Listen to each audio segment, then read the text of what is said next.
Saludos. Hoy nos adentramos en un tema reciente que está dando que hablar, ¿verdad? Sobre todo en círculos donde la devoción a la Virgen María es, bueno, muy profunda. Sabemos que es así en la comunidad de Tiempo de María. Se trata de esa nota doctrinal vaticana Mater Populis Fidelis de noviembre de 2025 y toca un punto delicado, los títulos de María, y en concreto ese título tan debatido, corredentora. A ver, nuestra intención aquí no es tomar partido, para nada. Queremos explorar juntos, pues, las distintas visiones que nos dan las fuentes. Tenemos el documento oficial del Dicasterio para la Doctrina de la Fe, claro. También lo que ha dicho el Papa Francisco. Y referencias a lo que pensaban Juan Pablo II, Benedicto XVI sobre esto. Y además, comentarios de teólogos como los padres Rabasi, Martín, Hidalgo, que han analizado el texto. El objetivo es intentar arrojar un poco de luz sobre los matices de este debate teológico, que sea claro y útil, sobre todo para quien ama y venera a María.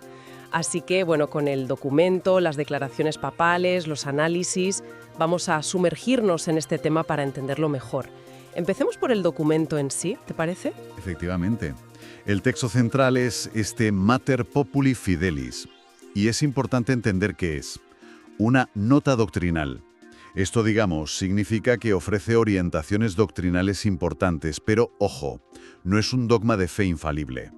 Lo firma el cardenal Víctor Manuel Fernández, el prefecto del Dicasterio para la Doctrina de la Fe, que es el organismo vaticano que se encarga de esto, de la doctrina, y cuenta con la aprobación explícita del Papa León XIV. Se aprobó el 7 de octubre de 2025, aunque salió a la luz el 4 de noviembre. ¿Y qué dice sobre corredentora?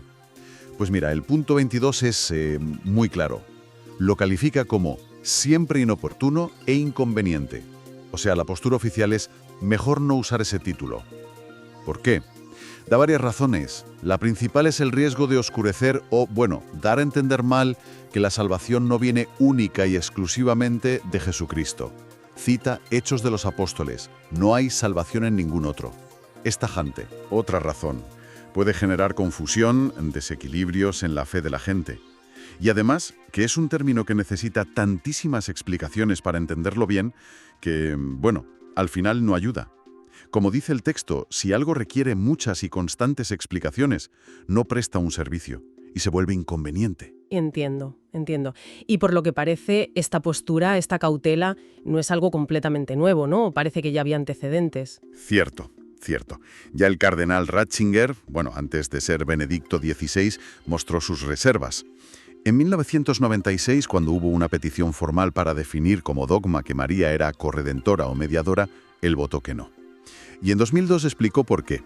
En su opinión, el término corredentora no encajaba bien con el lenguaje de la Biblia ni de los primeros siglos, de los padres de la Iglesia. Pensaba que podía ensombrecer la idea clave de que todo viene de Cristo. Recordaba esos pasajes de San Pablo, en Efesios, Colosenses, que subrayan la centralidad absoluta, única, de Jesús. Llegó a decir que era un vocablo erróneo. Fuerte, ¿eh? Sí, vocablo erróneo es directo.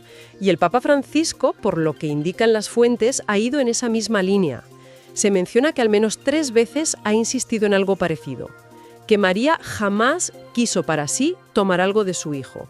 Que nunca se presentó como corredentora, sino como la primera discípula y sobre todo como madre. Usó esa frase en italiano, ¿no? Como madre, no como dea, no como corredentrice. O sea, como madre, no como diosa, no como corredentora. Su argumento es sencillo. El Redentor es uno solo, Jesús. No se comparte ese papel, no se duplica. María es, ante todo, madre y la seguidora perfecta de su hijo.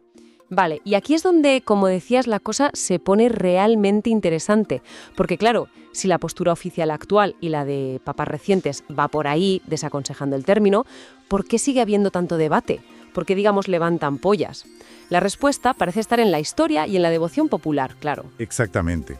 Es que este título, corredentora, aunque la forma exacta, como dices, es del siglo XV, antes hubo un redentora, que sonaba aún peor, teológicamente hablando, pero la idea de la colaboración única de María viene de muy atrás. Es una larga tradición y lo han usado figuras muy queridas, muy respetadas. San Maximiliano Kolbe, por ejemplo, hablaba de que Dios prometió un redentor y una corredentora. El Padre Pío, imagínate, tan venerado. Se refería a ella como nuestra querida corredentora o reina de los mártires. Incluso papas anteriores como Pío XI lo usaron. Pero claro, quien marcó a muchísima gente con este término fue San Juan Pablo II. Las fuentes como el padre Rabasi lo dicen, lo utilizó varias veces, al menos 7 están documentadas, y Juan Pablo II lo conectaba de forma muy profunda con el valor del sufrimiento humano, cuando se une al de Cristo en la cruz. Hablaba de María asociada como corredentora, espiritualmente crucificada con su hijo crucificado, muy gráfico. Hay fechas concretas que se citan, una audiencia general el 8 de septiembre del 82 o en Guadalupe en enero del 79. En otras ocasiones dijo, podemos llamarla también corredentora, octubre del 84, o habló de María la corredentora, abril del 85. Para muchas personas, esta enseñanza de Juan Pablo II es parte importante de su fe, de su devoción a María. Claro, eso explica perfectamente la sensibilidad del tema y las reacciones que ha habido. Y las fuentes que estamos manejando, como los comentarios de los padres Rabasi y Martín, recogen precisamente algunas preguntas, algunas críticas a esta nueva nota doctrinal. Una es sobre el momento. ¿Por qué justo ahora? Se preguntan si esto ayuda a la unidad de la Iglesia o si, al revés, crea división. Malestar en sectores muy marianos. El padre Martín lo dice bastante claro, ¿no? ¿A quién perjudica esto? ¿A quién se quería molestar con esto? Sí, es una de las críticas. Otra que mencionan es sobre el argumento ecuménico, la idea de que quizás se evita el título para no poner pegas al diálogo con protestantes u ortodoxos. El padre Martín cuestiona si ese argumento tiene mucho peso hoy. Señala que, decisiones recientes en la comunión anglicana, por ejemplo, alejan más la unidad, y que el diálogo con los ortodoxos ya estaba tenso por otras cosas, como el documento Fiducio Supplicans.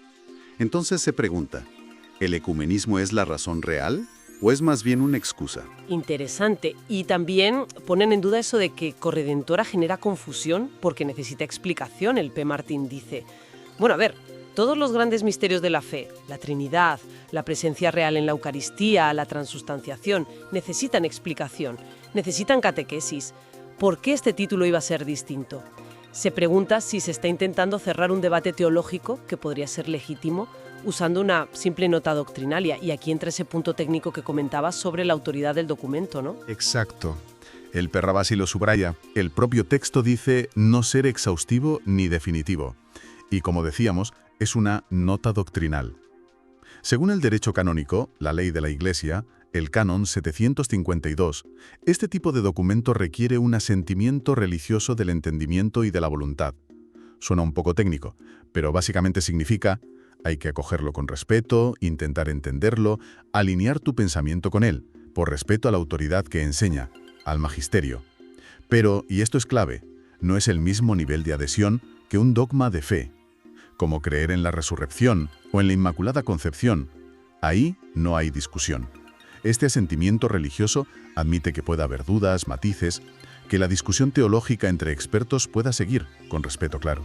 El P. Rabasi también nota cierta falta de lo que él llama precisión quirúrgica en cómo se ha llevado este tema, comparado con otros documentos doctrinales. Y hay una última observación teológica que me pareció curiosa del padre Martín.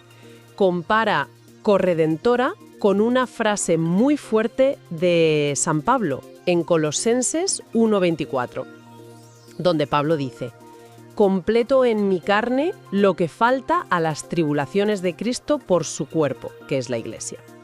Argumenta que esa afirmación de Pablo, que nosotros podemos completar los sufrimientos de Cristo, podría parecer teológicamente incluso más audaz, más arriesgada, que llamar a María corredentora, si entendemos este título como su colaboración única, especial, en la redención. Está claro que es un debate con muchas capas, históricas, teológicas, pastorales, devocionales. Pero si la nota desaconseja usar corredentora, ¿qué propone? ¿Cómo sugiere que entendamos el papel singular de María? Y aquí es donde el documento Mater Populi Fidelis desarrolla su propuesta principal: centrarse en la cooperación de María y verla sobre todo a través de su maternidad. El documento insiste mucho en que la cooperación de María fue libre, activa y absolutamente singular, única. Cita un documento clave del Concilio Vaticano II, Lumen Gentium, LG 56, para decir que ella no fue un instrumento pasivo. Su sí fue fundamental. Y esta cooperación se entiende desde la Trinidad, iniciativa del Padre, unida al amor entregado del Hijo, su kénosis, su abajamiento, y realizada por la fuerza del Espíritu Santo. Busca apoyo en la Biblia, claro, desde el Génesis, la promesa de la mujer, hasta el Evangelio de Juan, Jesús llamando a la mujer al pie de la cruz, entregándonosla como madre.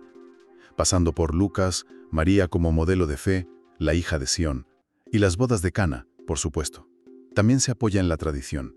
Los padres de la Iglesia la llamaban la nueva Eva, frente a la primera Eva, o Theotokos, esa palabra griega que significa Madre de Dios. La liturgia oriental, con sus himnos, sus econos. La teología occidental, con figuras como San Bernardo. También reflexionaron sobre cómo María estuvo unida al sacrificio de su hijo. Entonces, la clave que ofrece el documento, y que va en línea con los papas más recientes, es mirar la cooperación de María, principalmente, a través del prisma de su maternidad espiritual. Los títulos que se prefieren, que se alientan, son Madre de los Creyentes o Madre en el Orden de la Gracia, citando también Lumen Gentium, LG 61, explica que esta maternidad espiritual nace de ser madre de Jesús, claro, y se hace universal al pie de la cruz, cuando Jesús nos la da como madre en la figura de Juan 19, 27. Se entiende que María es madre de Cristo total, de Jesús la cabeza y de nosotros los miembros de su cuerpo, la Iglesia. Pero siempre, y esto lo subraya mucho el texto, su papel es subordinado al de Cristo. Participado, ella recibe la gracia de Él, no la genera, y totalmente orientado hacia Él. O sea, su papel no le quita nada a Cristo, al contrario, muestra el poder de la mediación única de Jesús. ¿Y cómo ejerce esa maternidad cooperadora en la práctica? El documento señala varias formas. Primero, su intercesión poderosa. Como está tan unida a su Hijo y llena de gracia, su oración por nosotros tiene una eficacia especialísima. Es una intercesión de madre, no una mediación sacerdotal como la de Cristo. Ella presenta nuestras necesidades a Jesús. Como en Caná, no tienen vino. El documento llega a decir algo muy bonito, que los dones de Dios nos llegan a través de ella con un rostro materno. Segundo, a través de su cercanía constante. Y esto es algo que se vive mucho en la piedad popular, ¿verdad? En los santuarios marianos, en las apariciones reconocidas, como Guadalupe, con esas palabras tan tiernas. Hijito mío el más pequeño, no estoy yo aquí que soy tu madre. Esa cercanía de madre nos ayuda a sentir el amor de Dios Padre, la entrega de Jesús, la acción del Espíritu en nuestras vidas. Y hay un tercer aspecto, teológicamente muy fino. Su función dispositiva. Suena técnico, pero es importante. Significa que María nos ayuda a prepararnos, a disponernos por dentro para recibir la gracia de Dios. Pero es solo Dios quien da esa gracia directamente al alma. El documento insiste en esto. Cita a Santo Tomás de Aquino, a San Buenaventura. Hay una relación inmediata entre Dios y el alma cuando se trata de la gracia santificante, la que nos hace hijos de Dios. María no es como un canal por el que pasa esa gracia. Pensemos en una imagen. Ella ayuda a preparar la tierra del corazón, a quitar piedras, a hacerla fértil, para que la semilla de la gracia de Dios pueda germinar. Nos ayuda a abrirnos a Dios. Como dijo en Caná, haced lo que Él os diga. Por eso, el título Madre de la Gracia sí se considera aceptable, pero entendiéndolo bien. Se refiere a que ella pide para nosotros gracias concretas. Las gracias actuales, inspiraciones, ayudas puntuales del Espíritu, y nos consigue ayudas materiales o espirituales que nos preparan para recibir o aumentar la gracia santificante. Lo que se quiere evitar es la idea de que ella distribuye la gracia como si tuviera un almacén propio al margen de Dios. Y junto a todo esto, no hay que olvidar otra dimensión que remarcan tanto el Papa Francisco como el documento. María como la primera y perfecta discípula. Ella es el modelo para todos los creyentes. Escuchó la palabra de Dios, la puso en práctica, siguió a Jesús hasta el final, hasta la cruz. Es ejemplo de fe, esperanza y caridad. Vale. Llegados a este punto, la pregunta clave para quienes nos escuchan, especialmente desde tiempo de María, es ¿qué significa todo esto en la práctica? Para alguien que quiere mucho a la Virgen, que le reza con confianza, que quizás incluso usaba o escuchaba ese término, corredentora, ¿qué hacemos con todo esto? Pues mira, lo primero y muy importante, el propio documento, Mater Populi Fidelis, dedica espacio a valorar, admirar y alentar la piedad popular hacia María. No la critica para nada. Cita incluso documentos de los obispos latinoamericanos, de Aparecida, que dicen cosas preciosas, que la gente sencilla encuentra en María ternura, refugio, esperanza, que ven el Evangelio en su rostro de madre. Las peregrinaciones, las fiestas patronales, todo eso se ve como expresión auténtica de fe, esperanza y amor. El padre Martín también lo recalca, ¿no? La gente va a seguir yendo a Lourdes, a Guadalupe, al Pilar, a la Macarena, a Luján, a Chiquinquirá, a pedirle a su madre, porque esa es su experiencia de fe, real, vivida. La nota doctrinal no pretende enfriar eso, ni menoscabar esa relación de hijos con María. Además, creo que es útil recordar que, más allá de la palabra concreta, corredentora, la doctrina católica sí afirma con total claridad la colaboración absolutamente única y especialísima de María en la salvación. Quizás el enfoque debería ir ahí, al sentido profundo de esa colaboración. Y aquí podemos volver a esa conexión con la teología del sufrimiento que mencionaba el padre Martín y que era tan importante para Juan Pablo II. La idea de corredención, entendida como colaboración, sobre todo en el dolor aceptado y unido a Cristo. Eso conecta con la enseñanza cristiana de que nuestro sufrimiento, ofrecido con amor, tiene valor. Nos une a la redención de Cristo. Da sentido incluso a lo más difícil. Y María, al pie de la cruz, es el ejemplo máximo. Quizás la pregunta para la reflexión personal es: ¿cómo vivo yo mi propia colaboración con Cristo? Especialmente en los momentos duros, en el sufrimiento. ¿Cómo me inspira María en eso? Bien, el enfoque en la maternidad que propone el documento no es rebajar a María, es ofrecer la maternidad como la perspectiva principal, la clave para entender toda su cooperación. Ella nos acompaña como madre, intercede por nosotros, nos lleva a Jesús, nos ayuda a abrirnos a la acción directa de Dios en el alma. Es una visión que busca integrar toda la riqueza de la devoción y la teología marianas, pero siempre dentro de un marco donde Cristo sea el centro. Absolutamente. Bien, pues hagamos un breve resumen de este recorrido. Hemos visto que es un tema complejo, sin duda. Por un lado está la preocupación doctrinal, que vemos en Mater Populis Fidelis, y en figuras como Ratzinger o Francisco. Quieren salvaguardar la centralidad única, absoluta, de Cristo como Redentor y Mediador. Y eso les lleva a desaconsejar el título corredentora. Lo ven inoportuno, inconveniente, por los posibles líos. Por otro lado, existe esa larga y rica tradición histórica, teológica, devocional, apoyada por santos como Kolbe o el Padre Pío, y por papas como Juan Pablo II, que sí ha usado ese título, o parecidos, para intentar expresar esa colaboración única de María, sobre todo unida a su Hijo en la cruz. Y también hemos visto que hay críticas y preguntas legítimas, desde la teología sobre la oportunidad, los argumentos, la forma de esta nota doctrinal reciente. El mensaje central del documento vaticano parece ser: ¿reafirmamos la cooperación única y esencial de María en la salvación? Sí, pero proponemos comprenderla principalmente a través del prisma de su maternidad espiritual. Ella es nuestra intercesora más poderosa, nuestra madre más cercana, el modelo perfecto de discípula, y es quien, maternalmente, nos dispone para acoger la gracia que solo Dios mismo puede dar directamente al alma. Y como pensamiento final, para seguir dándole vueltas, quizás este debate sobre los títulos, más allá de las palabras exactas que usemos, sea una invitación. Una invitación a profundizar en el misterio de nuestra propia cooperación con la gracia de Dios. Cómo la contemplación de María, la primera salvada por Cristo, la discípula perfecta, la madre que sufre y coopera al pie de la cruz, nos inspira a nosotros, a responder a la llamada de Jesús. Cómo ilumina su sí y su presencia en el Calvario el sentido de nuestra colaboración en la misión de la Iglesia, sobre todo cuando nos toca cargar con nuestras cruces. Quizás la pregunta resuene con esa frase de San Pablo: ¿qué significa hoy, para cada uno, en su vida concreta, eso de completar en la propia carne lo que falta a las tribulaciones de Cristo? Sin duda, algo en lo que seguir meditando.